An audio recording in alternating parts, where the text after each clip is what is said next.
बिस्मिल्लाहिर्रहमानिर्रहीम। अस्सलाम वालेकुम दोस्तों, उम्मीद करता हूँ आप बिल्कुल ठीक ठाक होंगे। दोस्तों आज है 3 अप्रैल सन 2023 और दिन है पीर का सोमवार का। दोस्तों आपने शायद ही न्यूज़ सुनी होगी, अगर नहीं सुनी तो आपको बताता चलूँ कि नोकिया जो है वो चांद पर अपना 4G नेटवर्क जो है वो कायम करने के लिए जा रहा है और उम्मीद की जा रही है, उनका जो प्लान है वो इस साल के आखिर में है, ताकि जो वहाँ पर इंसानों के लिए जो रहने के लिए जो मुस्तकबिल में अगर रहें तो उनके लिए आसानी हो। और इसके साथ ही दूसरी ये जो स्पेस एक्स है उसके साथ में ये अटैच करेगा और वो उनके साथ में ये लगाएगा वहाँ पर, ताकि जो भी सर्चेज़ वगैरह हों चाँद पर, मुख्तलिफ़ खोजें वगैरह हों, तो उनके लिए भी ये मुस्बत साबित हो, उनके लिए भी ये फ़ायदा मंद हो।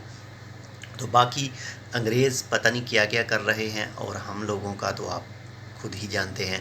बाकी इसके अलावा अगर दूसरी न्यूज़ की बात करें तो जबल अख्दर के हवाले से, जबल अख्दर में जो गुलाब के फूलों का जो सीज़न है उसी की कटाई, उसको तोड़ने का जो सीज़न है वो शुरू हो चुका है। और आप तो जानते हैं जबल अख्दर जो है वो माशाल्लाह से एक काफ़ी अच्छा टूरिस्ट प्लेस है और काफ़ी ज़्यादा जो टूरिस्ट हैं वो वहाँ पर विज़िट करने के लिए जाते हैं, जो मुख्तलिफ़ मुल्कों से भी आते हैं और जो ओमान के अंदर मौजूद हैं वो भी विज़िट करने के लिए जबल अख्तर पर जाते हैं।